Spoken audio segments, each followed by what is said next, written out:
My name is Ken Mall. I'm with Educational Data Systems, which is a workforce development and consulting firm. We have offices in downtown Chicago, and we work with a variety of companies to help them develop and implement training programs. Most notably manufacturing firms with apprenticeship programs, and the offshoot, which is on-the-job training programs, which is what we're here today to talk about. So a lot of questions we often get about on-the-job training programs is, what is an on-the-job training program? And really, it is the most popular training program there is out there. Take multiple forms, and they're easy to implement.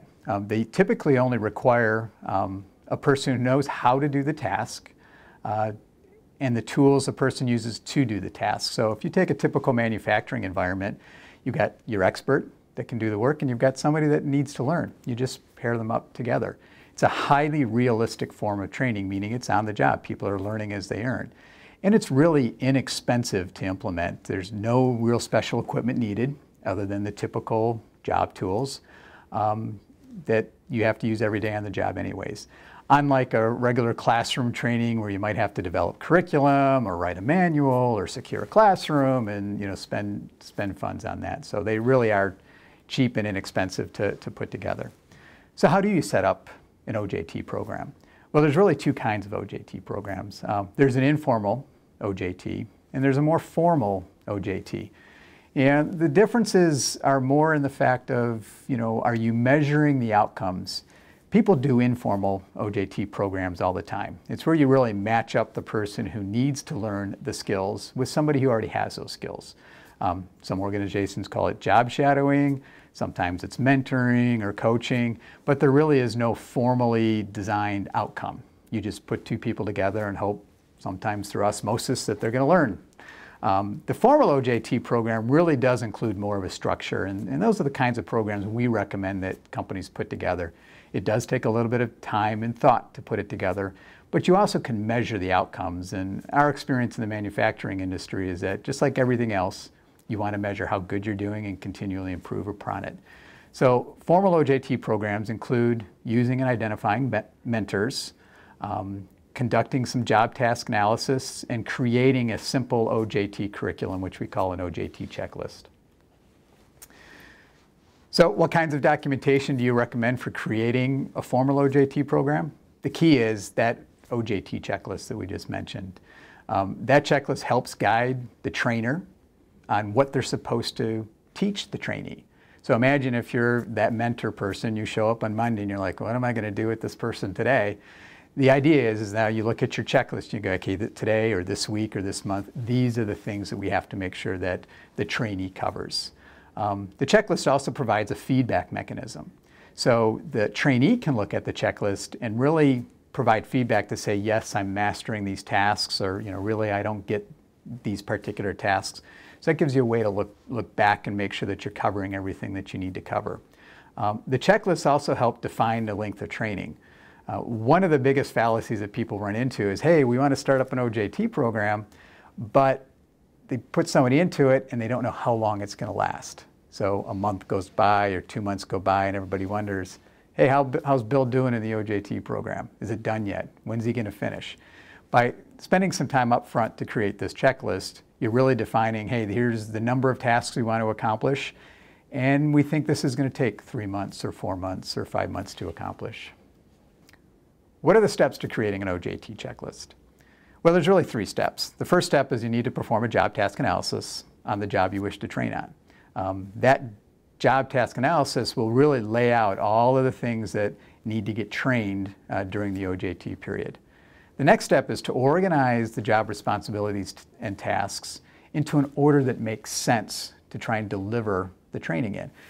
To give you an example of that, if you're bringing in a trainee and you need to teach them how to operate a CNC machine, for example, you're probably going to want to teach them how to turn on the machine and be safe with the machine before you actually teach them how to load a part and run the machine. Just makes logical sense that they're going to learn things in order that they happen. The third thing that you need to create when you're creating OJT checklists is incorporating an evaluation mechanism. so you can evaluate your progress. And that's really just building off of the job task analysis. So hopefully up on your screen by now, you're taking a look at what a sample checklist would look like. And it's really simple to create, and you can see over on the right-hand side that there's a evaluation section and responsibilities and tasks and rating scales, and it's a really simple checklist. Again, if you search online for OJT checklist, you're probably going to get 100 different examples of what's out there, so there's no sense in kind of recreating anything from scratch. So earlier I mentioned coaches and mentors. And a lot of times people get those confused. So what's the difference between a coach and a mentor? Well, a coach is really, it's an experienced member of your staff who helps trainees learn the skills through providing direct instruction or demonstrations on the job. So they're there to really be that person all the time that guides somebody through the OJT training. Now, a mentor is really somebody that provides guidance to more experienced staff members. So they're not necessarily there all the time working side by side with somebody going through an OJT program. They're really there to check in with from time to time on a weekly basis to say, how is it going? What kind of progress are we making? And making sure that everybody stays on the path and on the track that they need to get on to complete. So how do you select OJT trainers or coaches or mentors?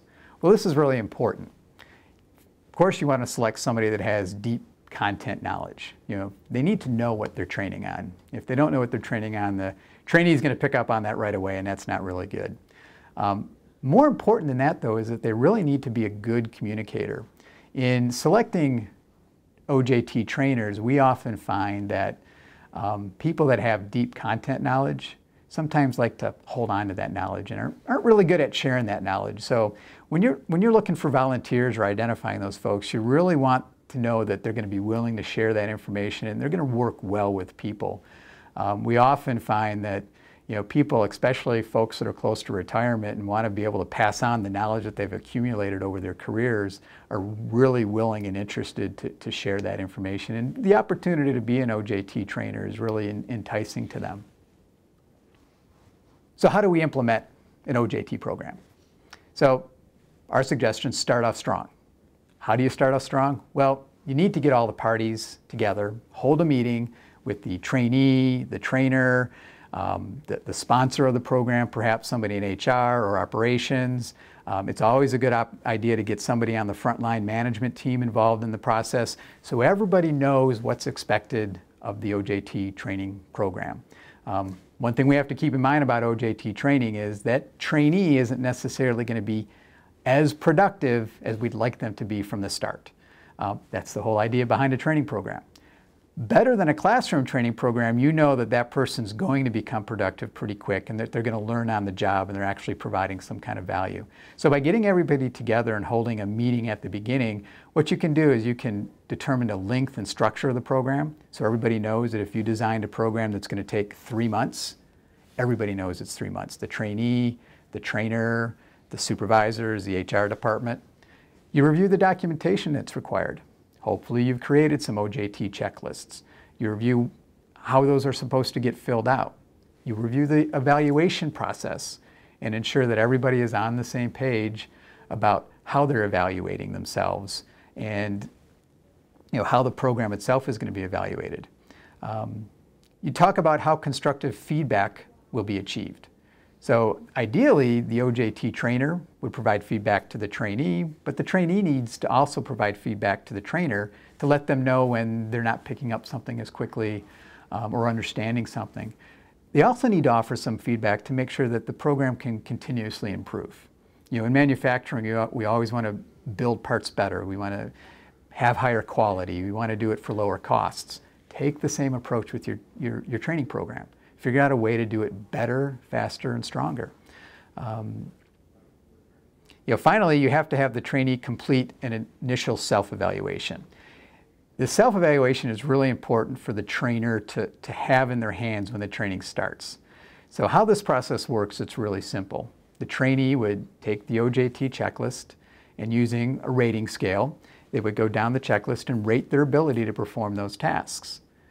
Simply put, what happens is then you can take those tasks and identify where the gaps are. The trainer can then focus more of their energy, more of the OJT time on exactly where it's needed, and less of the OJT time on something that maybe the trainee's already mastered. We're all hiring people that come with some kind of skills. We just don't know exactly where they fit. By going through that self-evaluation process, we can better customize the OJT training program. So how often should you review the status of the OJT program? Meaning, how often do you kind of check in with the trainer and the trainee? In the beginning, you should probably do that weekly, either at the beginning of the week or at the end of the week.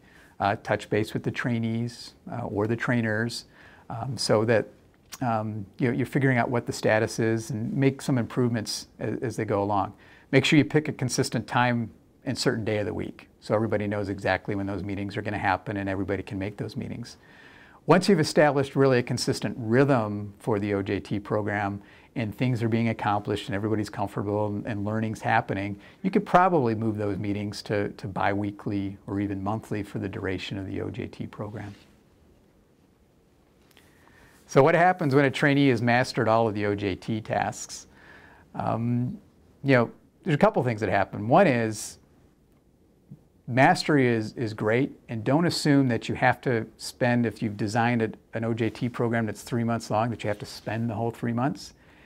If the person can progress through the tasks quicker and they learn it quicker, you can finish the OJT program. That's the beauty of this type of a training program. It's not like a classroom program where somebody has to go to class, say, 3 hours a day, once a week for 14 weeks. When they've mastered everything, they're done. When they're done, you should take a look at the program. Identify areas of strengths and weaknesses so you can improve the program. Receive input from all the stakeholders on ways to improve the program, even supervisors and HR managers. The reason for that is that those folks are probably most affected from a production standpoint on the program. So by doing that, you can improve future iterations of the program. And here's the key. Everybody likes to know they finished something. So create a certificate of completion for the OJT trainee. So they know that they've completed the program and they can put it on their locker or hang it next to their machine saying that, hey, they completed that program. It's also a good idea to create some kind of a certificate for the OJT trainer as some kind of recognition for being that trainer that they are. In manufacturing in Illinois, there's a lot of unionized shops. Union trainers are very common, and more than money sometimes, they really appreciate having that recognition. So that's always a good idea to do. So people often ask, well, do you have any real suggestions, any last-minute ideas for implementing an OJT program? And really, a couple of ideas is, one, don't be afraid to make recommendations along the way. Make modifications, improve it. OJT programs are never perfect when they get started. Keep that in mind, but make adjustments as you go. And then also try not to tackle too much at any one point in time. The whole idea is that start off slow. You may have lots of training needs, but if you start off with one job and one program and get that built and successful, build off that success and then build another one and develop another one and implement another one. Before you know it, you'll be in a rhythm and you'll have several trainings going on all at the same time. Other than that, good luck, get started. And of course, if you have any questions, feel free to drop us a line and we'd be happy to answer them. Thank you.